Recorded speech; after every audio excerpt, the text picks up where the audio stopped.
Señor presidente, la cuenta. Mire, señores senadores, señor presidente, hay una comunicación del señor Milton Barriga, mediante la cual señala que el Código de Justicia Militar es un cuerpo legal nulo en esa teoría, puesto que fue dictado mediante un decreto ley, el 806, del vicepresidente de la República, señor Luis Barros Borgoño. Bueno, y da una serie de antecedentes que indica en la comunicación que dirige a la comisión que en la interpretación que él hace, dicho código habría sido dictado en un proceso excepcional y por lo tanto carecería de juridicidad, y pide finalmente que la comisión examine este punto y que, en definitiva, diga que el Código Militar o Ordenanza General del Ejército, que era un documento que estaba antes de dictarse el Código de Justicia Militar, sería la norma jurídica válida. En realidad, señor presidente, nosotros estuvimos mirando preliminarmente esta comunicación y efectivamente el Código de Justicia Militar se encuentra plenamente vigente desde el año 1944 y está validado su normativa por las normas transitorias de la Constitución Política de la República. El señor Milton Barriga dirigió comunicaciones sobre la materia al Poder Judicial y también comunicaciones al Ejecutivo, y siguiendo este periplo dirige nuevamente a la comisión. Mire, de la información que nosotros hemos recabado, se trata de un ex carabinero, información de Internet estoy hablando, no informaciones. Y no tenemos más antecedentes. A juicio de la Secretaría, en realidad no corresponde a acoger este planteamiento, sino que simplemente solicitarle a la persona, en este caso Milton Barriga, digamos, que se dirija al Ministerio de Justicia, que estudia las modificaciones o reformas, o al Ministerio de Defensa, pero la comisión no puede dejar sin efecto en ningún caso un Código de Justicia Militar que está vigente en el país, digamos. Muy bien, señores senadores. Se sugiere darle, como corresponde, debida respuesta al solicitante, señalando que no está dentro de nuestras facultades como Comisión de Constitución del Senado dejar sin efecto un código que a nuestro juicio se encuentra previamente vigente. No obstante lo anterior, tiene el conducto de recurrir al Ministerio de Justicia o bien en su oportunidad al Ministerio de Defensa. Muy bien. ¿Se les parece, señores senadores? Muy bien. Bien. Señor presidente, señores parlamentarios, como usted muy bien sabe, corresponde continuar con el estudio en particular del proyecto de ley que regula la protección y el tratamiento de datos personales. A esta sesión nos va a acompañar la coordinadora de Mercado de Capitales del Ministerio de Hacienda, doña Caterina Tornel, y en representación del Consejo para la Transparencia viene un abogado del Consejo de apellido Trigo, porque las personas titulares se excusaron de poder asistir a la sesión del día de hoy. ¿Ya? Eso, señor presidente, senadores. Muy bien. ¿Qué artículo vamos? Bienvenidos y bienvenidas. Vamos en el artículo 41, página 131 del texto comparado. La última indicación que se estuvo viendo fue la indicación 241. Quedó pendiente la búsqueda de una redacción específica para el tema de la aplicación de las atenuantes. Habían algunas ideas en esa materia y lo que correspondería a seguir el análisis de las indicaciones que están pendientes, que es la indicación 242, 243, página 133 del comparado, el texto comparado.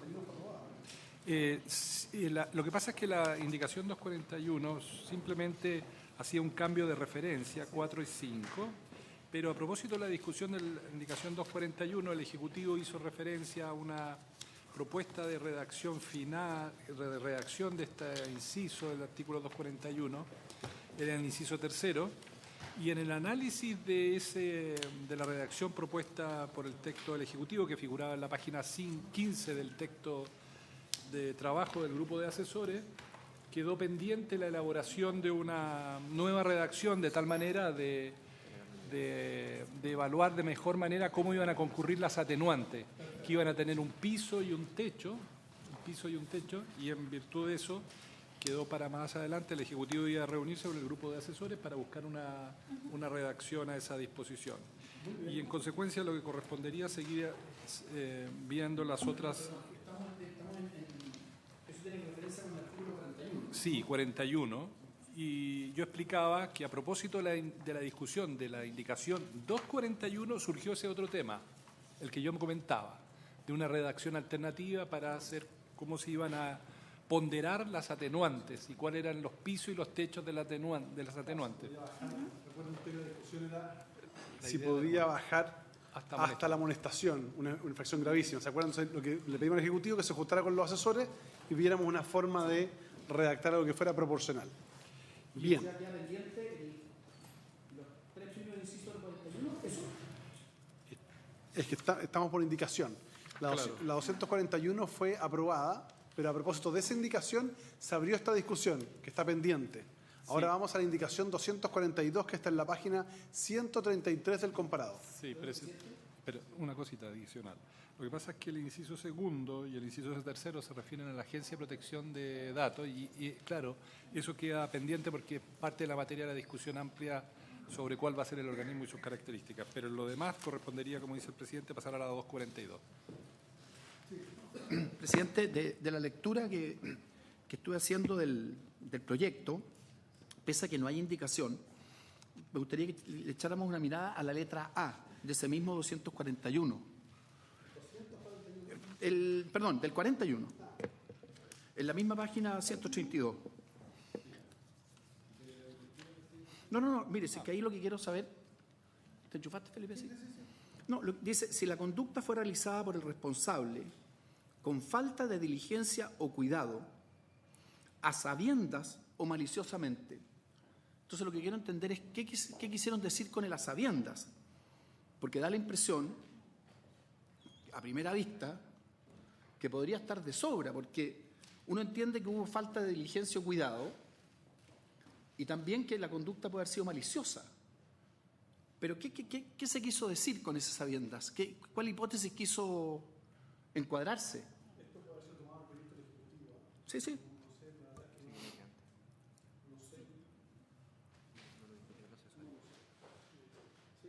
Presidente, en realidad la terminología sabiendas o maliciosamente normalmente aparecen en los textos de derecho penal para referirse a alguna fórmula de dolo directo. Y yo creo que aquí en la redacción, sin una primera impresión que tiene la Secretaría, las expresiones a sabiendo o maliciosamente quieren cubrir todas las especies. Claro, lo utilizan, claro, a sabiendo, porque claro, utilizan diligencia o cuidado, responsable con falta de diligencia o cuidado, como y a sabiendas o maliciosamente, que por lo menos en materia penal sería una fórmula de dolo directo, claro.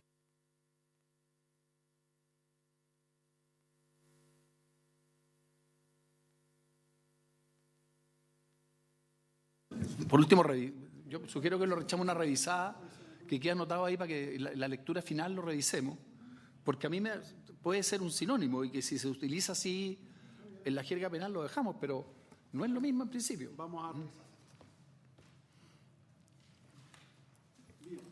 Bien, después correspondería entonces en la página 133 ver la indicación 242 del Ejecutivo, que era para agregar una nueva letra en el artículo 241, que sería lo siguiente: agregar el número de titulares afectados. El grupo de asesores sugiere preguntar al Ejecutivo si va a mantener o va a retirar la indicación 242. Muy buenas tardes y gracias. El Ejecutivo está de acuerdo con retirar, ya que ese criterio ya se encuentra incluido en la letra C. Así es. Muy bien.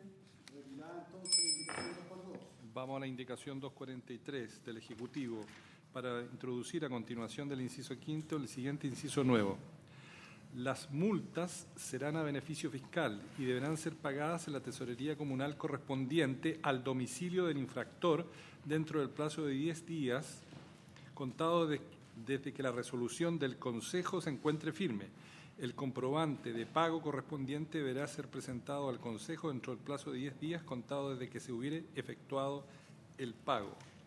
El grupo de asesores propone a la Comisión aprobar esta indicación. La Secretaría lo único que observa es que debería quedar pendiente la referencia al Consejo porque eso es materia de él.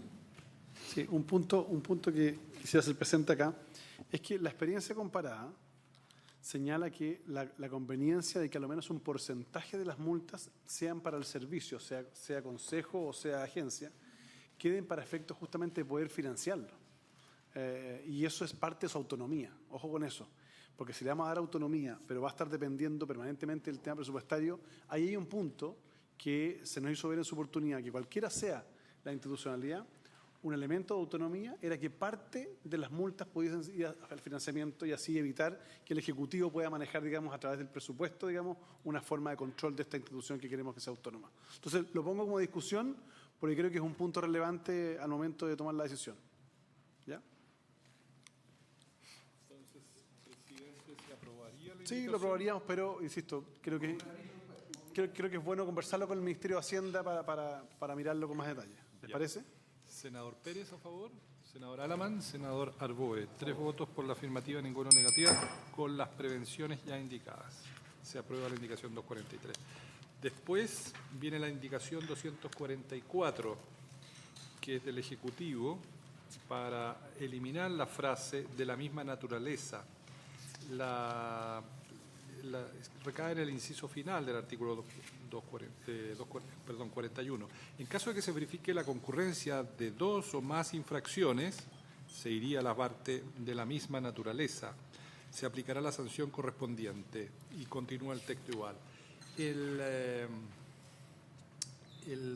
grupo de asesores sugiere a su señoría aprobar la indicación 244 con enmienda. Estoy leyendo en la página 11 del documento que presentaron. Diría sí. En caso que una conducta dé origen a 2 o más infracciones o cuando una infracción sea medio para cometer otra, se impondrá la multa más alta dentro del rango respectivo, asignada a la infracción más grave. En caso de que se verifiquen 2 o más conductas infraccionales independientes entre sí, se acumularán las sanciones correspondientes a cada una de ellas.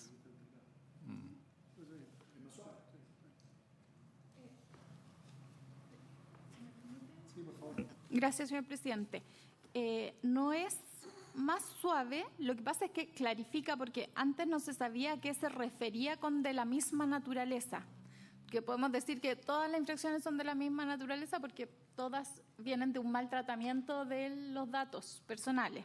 En cambio, acá lo que hace es clarificar que si tienen un mismo origen, se aplicará la sanción más grave, pero si no tienen el mismo origen y se trata de 2 infracciones distintas, se suman. Entonces, en ese sentido, es incluso más exigente.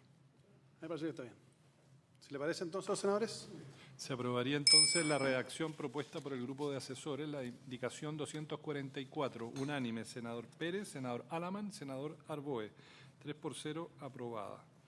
Vamos al artículo 42, que se refiere a las sanciones accesorias. Hay varias indicaciones, la 245 y la 246. La primera recae en el inciso primero y la segunda en el inciso tercero. El inciso primero dice, en caso que se impongan multas por infracciones gravísimas reiteradas en un periodo de 24 meses, la Agencia de Protección de Datos Personales podrá disponer la suspensión de las operaciones y actividades de tratamiento de datos que realiza el responsable de datos, hasta por un término de 30 días. El Ejecutivo en la indicación 245 propone reemplazar la frase hasta por un término de 30 días de manera temporal o permanente. El grupo de asesores sugiere considerar al Ejecutivo el retiro de esta indicación. ¿Por qué? Pregunta, ¿por qué el Ejecutivo?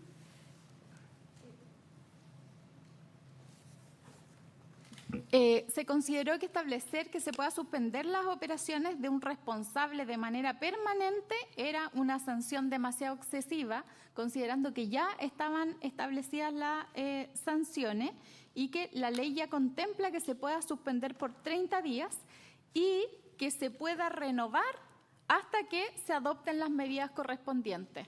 Entonces, en el sentido de si se puede renovar siempre la temporal, no sería necesario establecer la otra, de cortar totalmente las operaciones. Se considera que eso es demasiado exagerado, dado que la Autoridad de Protección de Datos Personales solo va a velar por protección de datos personales, pero hay otras consideraciones que debieran también tomarse en cuenta cuando se determina algo tan importante como el cierre completo de una empresa de manera indefinida. Sí, lo que pasa es que yo entiendo que esa propuesta era en el entendido que se mantuviera el porcentaje. Es decir, la ampliación de la multa más el porcentaje de las ventas, ¿no? Y como se eliminó el porcentaje de las ventas, no parece adecuado establecer un régimen más benevolente. Lo que debería considerar aquí es que puede ser temporal o permanente, porque efectivamente lo que va a pasar es que la agencia va a poder decir, mire, ¿sabe qué? Usted, voy a poner un caso extremo, un pequeño laboratorio, digamos, que se dedica al tratamiento de datos sensibles como es los exámenes de VIH de menores, para ponerlo ya en el caso más extremo, ¿no? Y resulta que ese laboratorio vende esa información. Bueno, esas personas pueden tener la suspensión permanente porque han violado gravemente, digamos, un dato extremadamente sensible y que además afecta a menores. Entonces, creo que uno podría establecer esta diferencia. Porque si le va a poner usted 30 días en cada resolución, lo que va a ocurrir es que va a judicializar cada decisión. En cambio, el otro es mucho más fácil, porque si no, la autoridad de datos va a tener que dictar una resolución de 30 días. A los 30 días va a poder partir de nuevo, pero va a decir, la voy a prorrogar. Una nueva resolución también es recurrible. En consecuencia, va a estar recurriendo permanentemente a los tribunales y va a estar judicializado y va a depender de la orden de innovar. O sea, vamos a estar judicializando un procedimiento que podría ser más fácil. Respecto al cual, obviamente, siempre va a haber el derecho a recurrir a la justicia, evidentemente. ¿Sí? Pero, no sé, a mí me da la impresión de que, si usted mira el inciso que viene a continuación, dice, durante este periodo, en este caso habría que decir temporal o permanente, el responsable deberá adoptar las medidas necesarias objeto de adecuar sus operaciones. Por lo tanto, lo va a poder hacer tanto en el caso de los 30 días como en el caso del permanente. Entonces, el efecto, como quien dice, extensivo del permanente se acaba. Podría ser 60 días, podría Claro, ser pero es que 90 dice hasta días. por un término de 30 días. Claro, es que ese es el punto. No, si lo que estoy diciendo es, si simplemente para la consideración, si se pone permanente, no obsta a que la persona corrija antes. Yo entiendo que el inciso segundo está considerando la redacción del inciso primero, que es 30 días. Si uno... No, pues si lo reemplaza. No, usted está leyendo el inciso segundo del texto aprobado, que es tiene toda lógica en la medida que ese inciso segundo es de acuerdo a la redacción del primero. Si uno en el primero reemplaza el 30 días por temporal o permanente, hay que modificar el inciso segundo, evidentemente porque no calza el permanente con la posibilidad de cambiarlo durante el lapso que dura el tiempo, digamos. ¿Sí? Nosotros creemos que siempre hay que darle la oportunidad a la respectiva empresa de que adopte las medidas pertinentes y que una autoridad que solo de datos, de protección de datos, no puede definir el cierre permanente. Por lo tanto, retiramos la indicación 245. Sí. Porque necesariamente permanente no cabería con la posibilidad de arreglar los problemas. Es que lo que pasa es que hay casos de extrema gravedad, insisto. Pongámonos en el caso de un laboratorio que tiene los exámenes de VIH de menores de edad y que maliciosamente, pongámonos en el caso extremo, maliciosamente decide vender esos datos. ¿Será suficiente la sanción por 30 días? ¿Será suficiente que esa sanción de 30 días puede ser prorrogable por 3, 4, 5 periodos? ¿O no será adecuado, por ejemplo, si sabe que usted, por lo que hizo, usted no puede seguir tratando datos? No se trata de cerrar la empresa, se trata de decir usted no va a poder seguir tratando ese tipo de datos. Haga otro negocio, pero datos no va a poder seguir tratando porque evidentemente ha violado todos los principios en materia de protección de datos. Ese es un poco el sentido, ¿no? Presidente, pero darle la ojo, manija a la autoridad para que pueda hacer la diferencia entre quien comete una infracción que no es extremadamente grave y respecto del cual evidentemente puede adoptar las medidas de reparación, o respecto de otro, por ejemplo, que pueda ser reincidente. ¿Sabe qué? Respecto a usted que ha sido reincidente 3 o 4 veces, tengo la facultad permanente.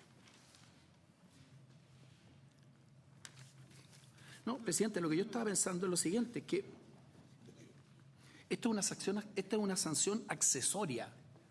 Entonces a mí me da la impresión que, fuera que está retirada la indicación, sancionar accesoriamente con una suspensión permanente es como una cuestión definitiva, salvo que se entendiese que no obstante que sea permanente, la persona puede adoptar medidas necesarias para dejarla sin efecto. Entonces, ¿qué sentido tendría ponerla como permanente? El Ejecutivo, cuando presenta esa indicación, lo que nos está diciendo es que está tratando de diferenciar entre aquel que comete un acto de infracción a la Ley de Protección de Datos y otro que eventualmente es reincidente o reiterado permanentemente y adicionalmente una institución que ha violado gravemente la norma de protección de datos. Pensemos en datos sensibles de menores de edad, por ejemplo. Sí, entiendo, estamos repitiendo el argumento. Lo que pasa es que además el Ejecutivo la retira. Entonces estamos sí, pero pasa que yo, hasta que no toque la campana, no está retirado.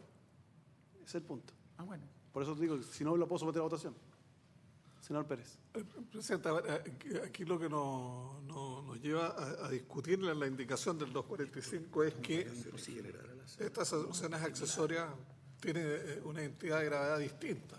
Una puede haber una conducta que sea necesaria de suspender permanentemente por la gravedad de los hechos, por la gravedad de las acciones. Y otra temporal, y la temporal están los incisos segundo y tercero, que incluso se puede aumentar la temporalidad si no ha cumplido. Entonces, lo que tenemos que discutir ahora es que si es posible, en una sanción accesoria junto con la multa, suspender en forma permanente o impedirle que siga ejerciendo su actividad determinada. Esa es la discusión.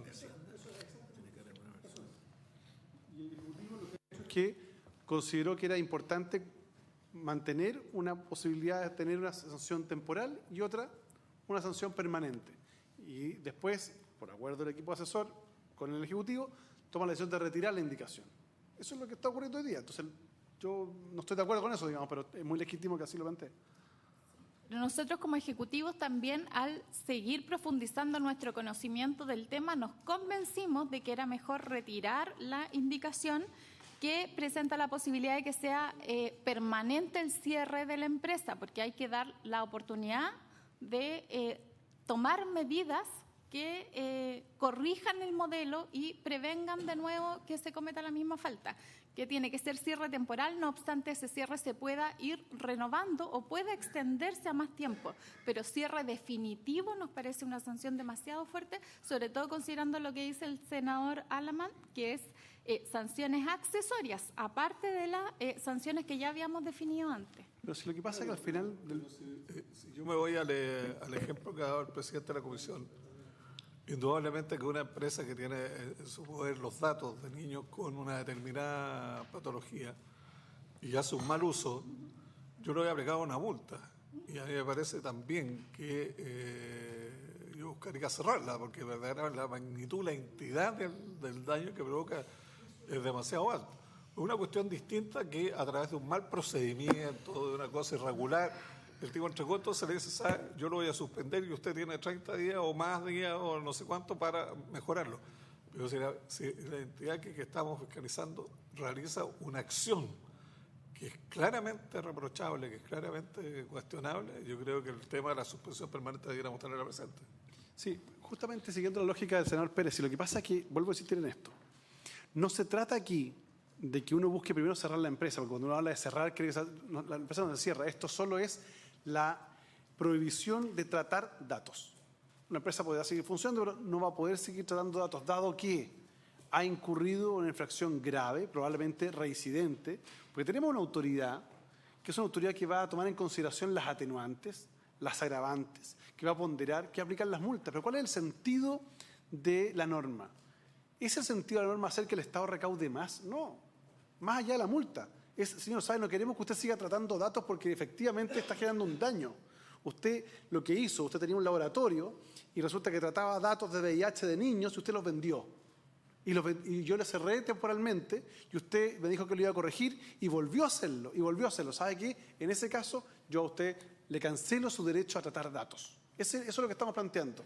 Ese es el argumento del Ejecutivo.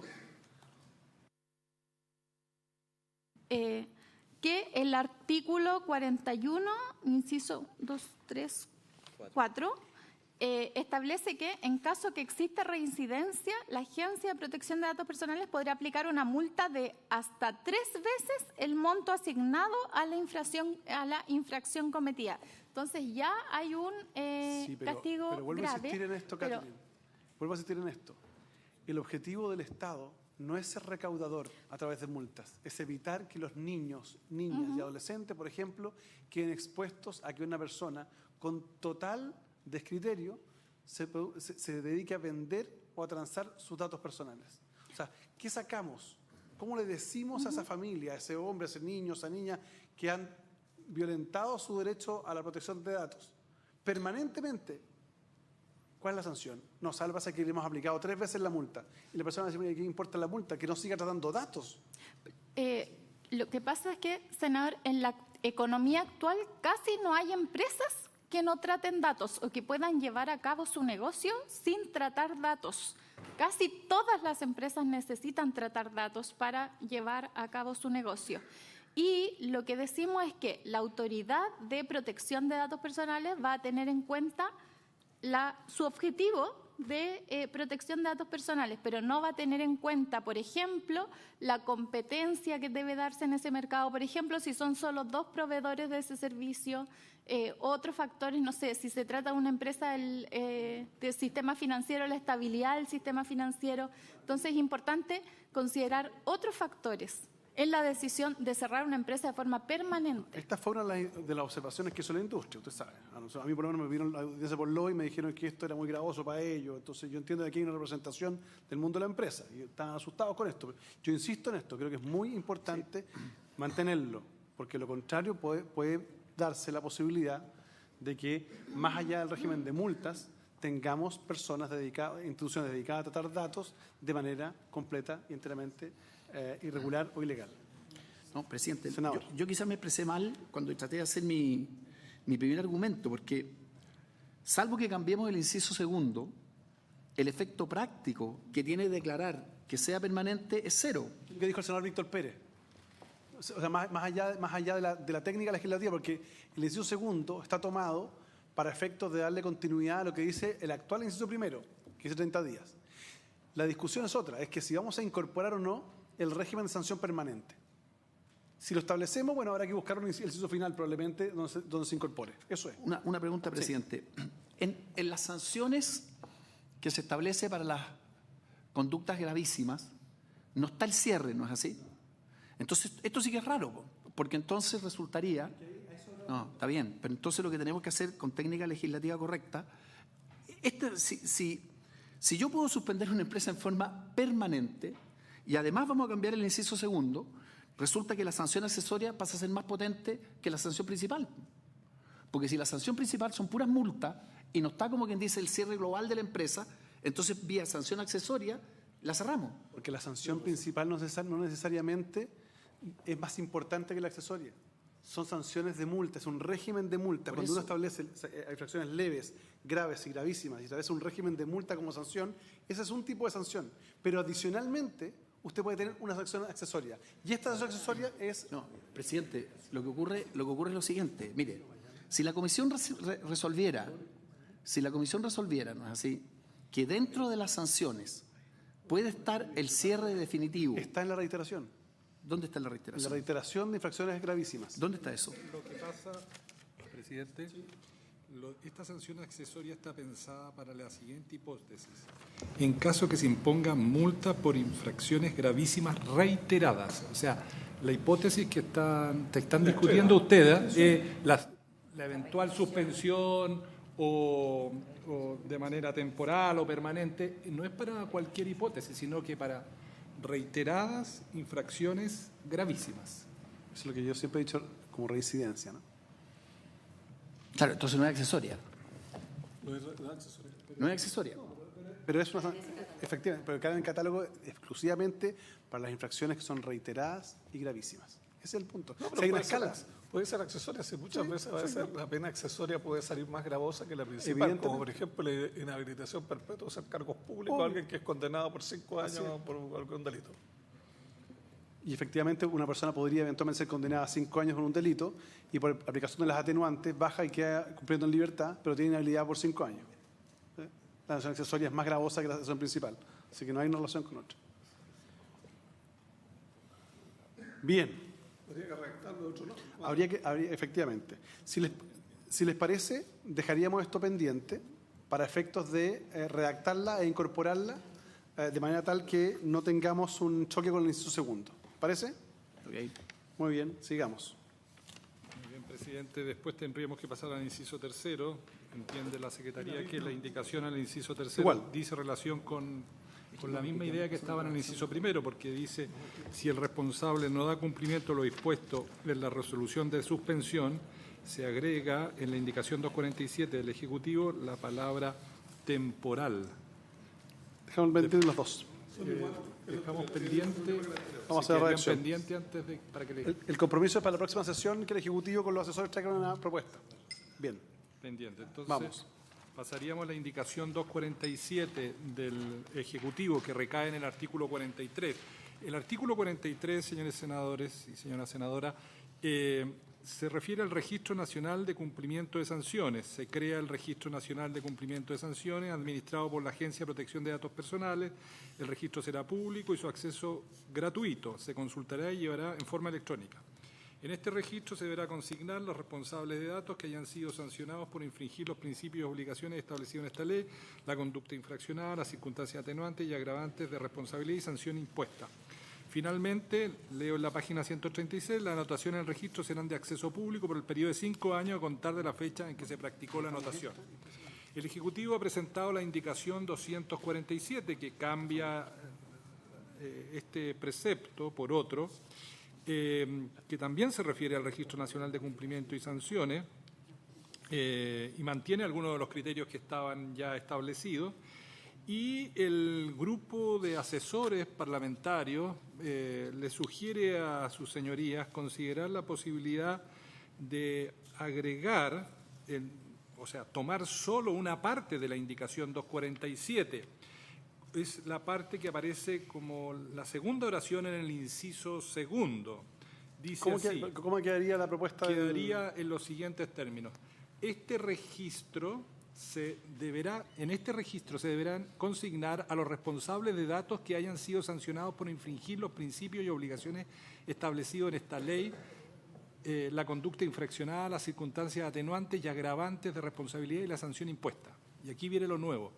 También se deberá consignar los responsables que adopten modelos certificados de prevención de infracciones y a aquellos a quienes se les haya revocado la certificación, que está contenido en la indicación 247 y en la parte de la indicación 247 que el grupo de asesores sugiere que ustedes aprueben como nueva oración final del inciso segundo del artículo 43. Muy bien, muchas gracias al Ejecutivo. Acá en este artículo, señor presidente, nosotros también creemos que debiera cambiarse la duración, la permanencia de los responsables que hayan infringido las obligaciones que hayan sido sancionados desde 5 años a 2 años, porque si no podríamos llegar a que la lista sea enorme y que eventualmente todas las empresas estén aquí y se va el efecto de tratar de no estar, porque eventualmente están todas. Y también creemos que sería bueno distinguir en esta lista entre aquellas infracciones leves, graves y gravísimas, para que no esté en una misma lista el que cometió una infracción gravísima que una leve, se debiera distinguir. Pero recordemos que en la redacción se habla de la naturaleza de la infracción. Entonces va a quedar consignado que es una persona, una institución que ha incumplido y ¿por qué infracción es la que ha incumplido? Entonces va a haber una distinción a ese respecto.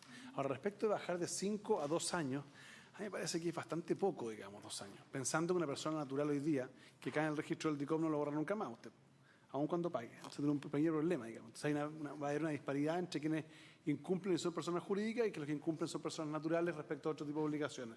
Entonces, salvo que va a ser el mismo criterio cuando discutamos el proyecto de obligaciones económicas, también lo vamos a bajar a 2 años y yo no tengo problema con el derecho al olvido, digamos, pero creo que hay un punto relevante.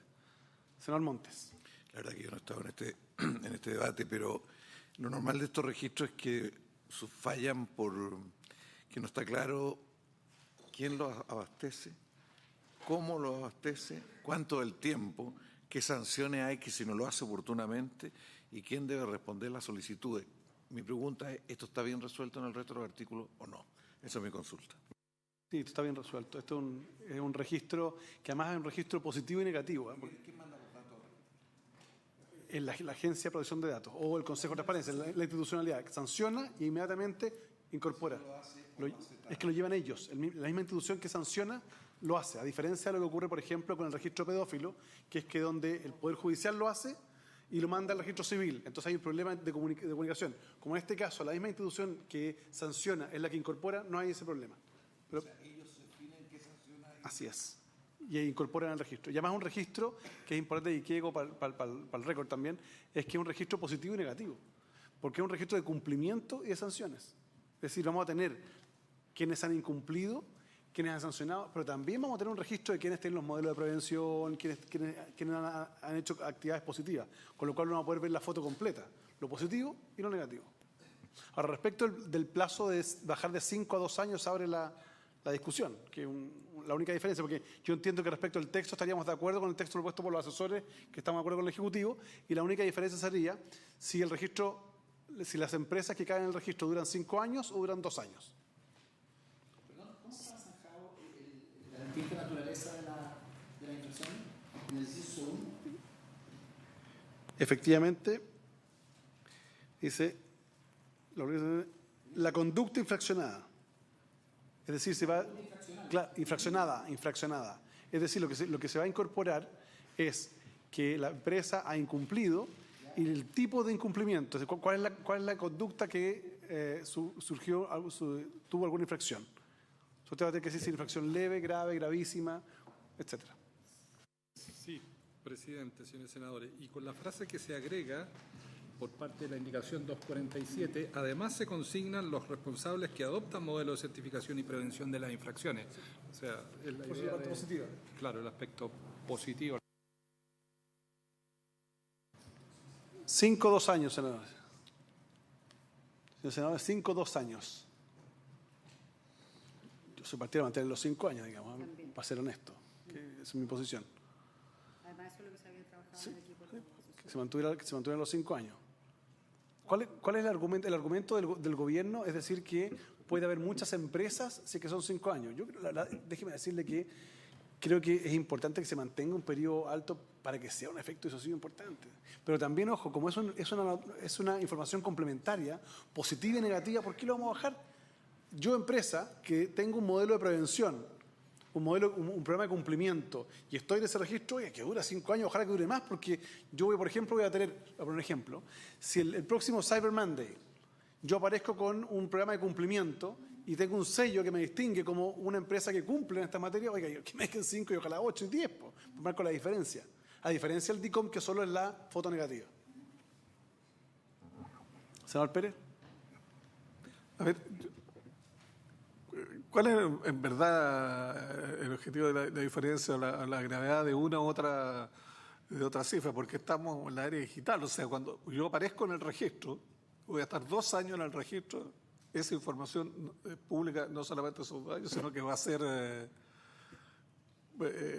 transferida, digamos, permanentemente. Por lo tanto, voy a estar en el registro, ya sea que la institución esté obligada a tenerme en la pantalla o no, digamos. Así que no creo que sea tan relevante, digamos. No sea tan relevante que sea 5 o 2 años. Bien. ¿Le parece? Entonces, 5 años el criterio de los senadores. 2. ¿Senador Lamán? 5. Muy bien. Entonces pone en votación la proposición de 5 años. Así es, comité asesor. El senador Pérez vota que no. El senador Alamán vota que sí. Senador Montes, que sí. Senadora Proboste. Senador Arboe. A favor. Resultado de la votación, 4 votos por la afirmativa y 1 negativa. Aprobada, se mantiene. No, porque acuérdense, la indicación lo que hace es que se aprobó con modificación según lo que propuso el equipo asesor. Y en esa indicación corregida están los 5 años. Sí. No. Bien, Mejor voy a contar detalles. vamos a la página 136 del texto comparado, artículo 44, que se refiere al tema de la prescripción. Dice el inciso primero de este precepto, aprobado en general, página 136 del texto comparado, las acciones para perseguir la responsabilidad por las infracciones previstas en esta ley prescriben en el plazo de 3 años, contados desde la ocurrencia del hecho que originó la infracción. En la indicación 248 se propone cambiar el plazo de 3 años por 4 años. Descripción. ¿Sí te parece? Muy bien. Unánime, 5-0, a favor, senador Pérez, senador Alaman, senador Montes, senadora Proboste, senador Arboe. Vamos a la indicación 249, que recae en el artículo 45, página 137 del texto comparado. Este artículo, el artículo 45, se divide en varias letras y a cada uno de los incisos y algunas de estas letras hay indicaciones. Voy a leer el texto aprobado en general, que inaugura el párrafo segundo de los procedimientos administrativos. Dice el texto aprobado en general, procedimiento administrativo de tutela de derechos. El titular de datos podrá reclamar ante la Agencia de Protección de Datos Personales cuando el responsable le haya denegado, en forma expresa o tácita, una solicitud en que ejerce cualquiera de los derechos que le reconoce esta ley. El Ejecutivo presenta la indicación 249 que dice lo siguiente: el titular de datos podrá reclamar ante el Consejo cuando el responsable le haya denegado una solicitud realizada en conformidad al artículo 11 de la presente ley o no hubiere dado respuesta a dicha solicitud dentro del plazo establecido en ese artículo. El grupo de asesores propone aprobar la indicación 249, manteniendo así el epígrafe del artículo 45. Diría así, leo en la página 11 del documento que los asesores proponen a su señoría. Procedimiento administrativo de tutela de derechos. El titular de datos podrá reclamar ante el Consejo, cuestión que debería quedar pendiente porque todavía no se define el órgano, cuando el responsable le haya denegado una solicitud realizada en conformidad al artículo 11 de la presente ley o no hubiere dado respuesta a dicha solicitud dentro del plazo legal establecido en este artículo. Evidentemente hay que ver en la redacción final si ese es el artículo 11 en definitiva o no, pero lo demás, eso es lo que propone el grupo. El Ejecutivo está de acuerdo, así que si le parece. Sí, estamos de acuerdo, Sí. sobre todo porque esta también castiga cuando no se ha dado respuesta Así a es. dicha solicitud. Así es. Esto es un elemento súper importante porque en general lo que va a ocurrir acá, esto en la práctica, lo que va a pasar es que cuando una persona le llega, por ejemplo, información al correo, publicidad al correo, y va esa persona ejerciendo el derecho a acceso y le dice a la empresa, dígame usted, ¿de dónde tiene mis datos? Y esa empresa no le responde en tiempo y forma, la persona va a ir a este procedimiento de tutela de derechos ante la institución. Y la institución, como vamos a ver después, va a iniciar el proceso. En consecuencia, es de mucha aplicación práctica. Si le parece, entonces, ¿sería 5-0? ¿Senadora? Sí. Ya. Unánime, entonces, senadora Proboste, senador Pérez, senador Alamans, senador Montes y senador Arboe. Aprobada la indicación 249. Bien. Vamos ahora a las indicaciones que se han presentado en el inciso segundo y que recaen en las distintas letras. En la letra A se han formulado las indicaciones 250 a 254. La letra A dice lo siguiente: la reclamación, regula la forma en que se debe presentar. La reclamación presentada se tramitará conforme a las siguientes reglas. Deberá ser presentada por escrito. Respecto a esta primera expresión presentada por escrito, se formula la indicación 250 para agregar a continuación de la expresión por escrito la frase en formato físico o electrónico. Si le parece, señores senadores, no solo físico, sino también puede ser físico electrónico. Aprobado entonces unánime, 4-0. Senador Pérez, senador Alaman, senador Montes, senador Arboe. Vamos a la indicación 251. Continúo leyendo. Dentro del plazo de 15 días, el Ejecutivo presenta la indicación 251 para agregar después de 15 días la expresión hábiles. ¿Les parece? Muy bien. Unánime, senador Pérez, senador Alaman, senador Montes, senador Arboe. En esta misma letra, la honorable senadora Evans Peregel. Subsumida. Ya, para Y sería- agregar, claro, hábiles administrativos.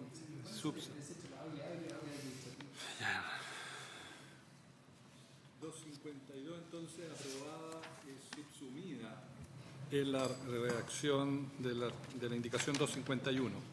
Después viene la indicación 253 del Ejecutivo para agregar a continuación de la expresión decisión impugnada. Si ustedes ven, en la letra A dice la siguiente: la reclamación deberá señalar la decisión impugnada, y se agrega la frase en caso de rechazo, y continuaría así: la reclamación deberá señalar la decisión impugnada en caso de rechazo y acompañar todos los antecedentes que funda e indicar una dirección de correo. Y ahí viene la indicación 254, dice, para agregar después de la palabra correo la expresión postal o. Quedaría la reclamación deberá señalar la decisión impugnada en caso de rechazo y acompañar todos los antecedentes que se funda e indicar una dirección de correo postal o electrónico donde se practicarán las notificaciones. Sí, pero hay Indicaciones 253 y 254. Sí, hay un punto porque en la letra A dice: contado desde que se reciba la respuesta negativa del responsable de datos o haya vencido el plazo. Son dos hipótesis. Son dos hipótesis. Y después se dice que la reclamación deberá señalar la decisión impugnada o bien la omisión de la decisión. No, porque la decisión impugnada podría ser el rechazo, ¿no es cierto? Pero, a ver.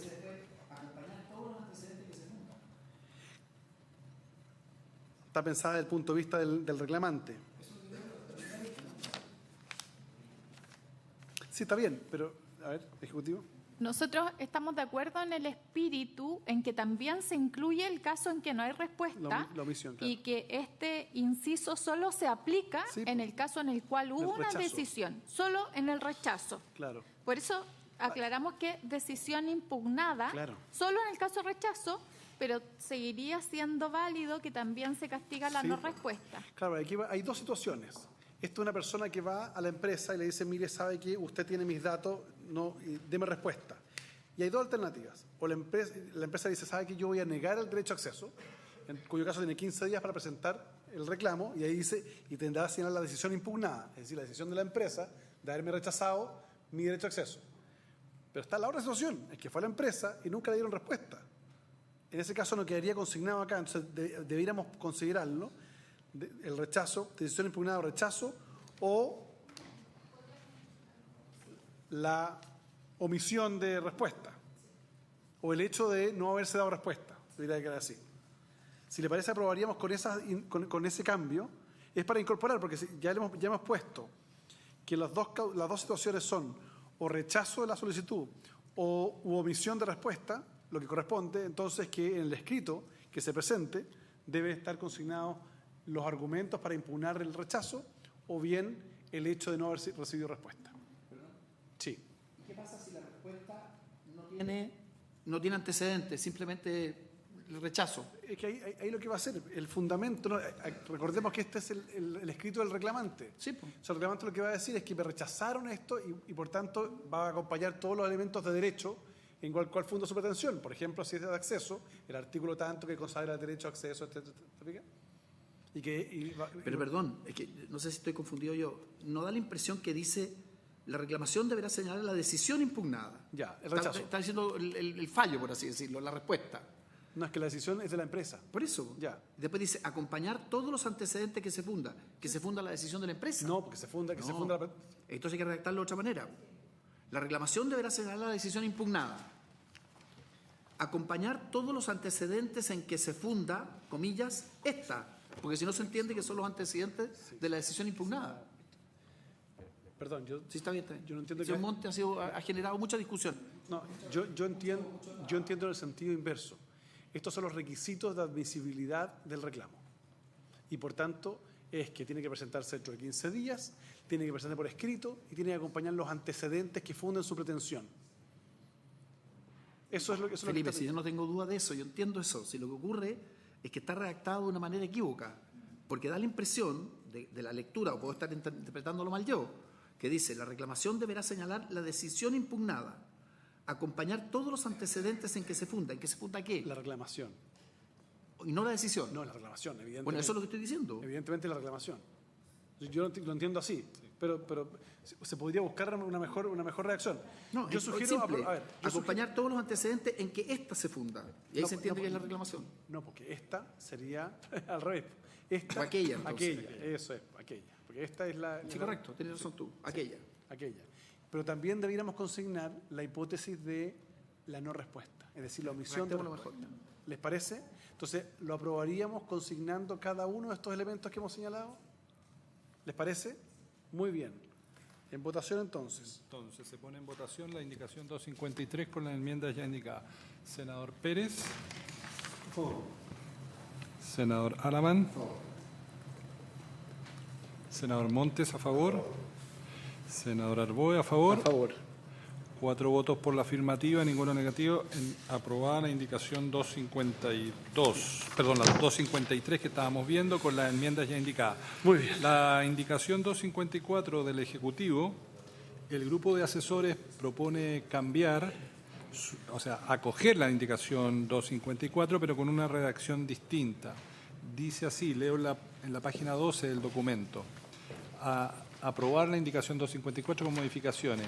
Agregar antes de la expresión una dirección de correo la siguiente: un domicilio postal. Quedaría así. La reclamación deberá señalar la decisión impugnada con todas las enmiendas que ya hemos visto, acompañar los antecedentes en que aquella se funda e indicar un domicilio postal o una dirección de correo electrónico. Yo ahí quiero hacer una precisión o una sugerencia, porque tanto el equipo de asesores como el proyecto original contempla como elemento de notificación la dirección de correo electrónico. Y ahora se propone incorporar el correo postal, que está bien, pero yo no pondría correo electrónico. Yo pondría dirección o medio electrónico, porque hoy día un correo electrónico mañana puede ser que nos estemos notificando a través de otra tecnología distinta. Entonces, para que no tenga riesgo de obsolescencia de la ley, abrámoslo para efecto de que pueda haber algún medio de notificación que sea digital o electrónico, pero no necesariamente circunscribirlo solo al correo electrónico, que es lo que conocemos hoy día. Sí. Yo entiendo que después en el articulado, quizás porque estaba redactado sin esta inclusión, se menciona solamente correo electrónico. No, si mi pregunta es la siguiente. Yo entiendo que hoy día, en la tramitación de los procesos de familia y de todo, básicamente lo que se utiliza es el correo electrónico. Entonces, no vayamos a generar, como quien dice, si la práctica sobreviniente es la del correo electrónico, ¿por qué no dejar que el correo electrónico o nos vamos a enredar con la notificación postal y que la postal es una carta certificada? ¿No es más simple dejar correo electrónico de una? Sí, lo que pasa es que hay que tener cuidado porque en la tramitación digital que nosotros aprobamos acá en el Congreso, se establece también la notificación postal. Siempre se mantiene porque hay sectores en el país que no tienen todavía la posibilidad de tener correo electrónico y por tanto quedarían fuera de cualquier tipo de protección. Entonces, ojo con eso. Yo pondría postal, siempre la alternativa, e incluso cuando uno pone correo electrónico u otra dirección digital, digamos. Insisto en esto porque también lo dejamos consignado en su oportunidad en la anterior ley, que es la que está aplicando hoy día los tribunales especiales. Perdón, y si dejamos tan abierto, ¿no entenderá alguien? ¿Se va a poder notificar vía WhatsApp también? ¿Queremos eso? ¿Queremos dejarlo tan? Yo entendí lo del postal. ¿Queremos dejar tan abierto hoy día la notificación para que alguien sostenga, por ejemplo, que la notificación se hizo? ¿No será mejor dejar correo electrónico? Y dejarlo ahí, cuando hay cambios tecnológicos se arreglará. Pero si no, me da la impresión de que de repente puede quedar demasiado abierto. La otra posibilidad es dejar correo electrónico o medio digital que establezca o medio equivalente, que pueda establecer la agencia o el consejo.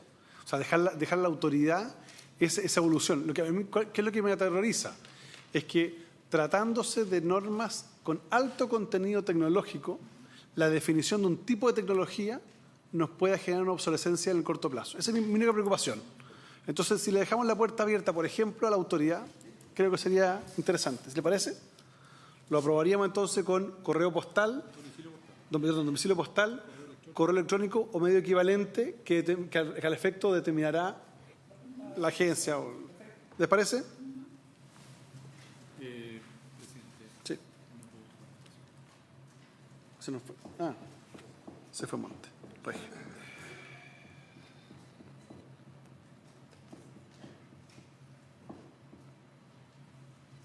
Sería todo.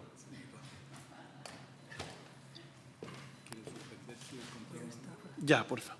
Veamos si están aquí afuera alguno de ellos.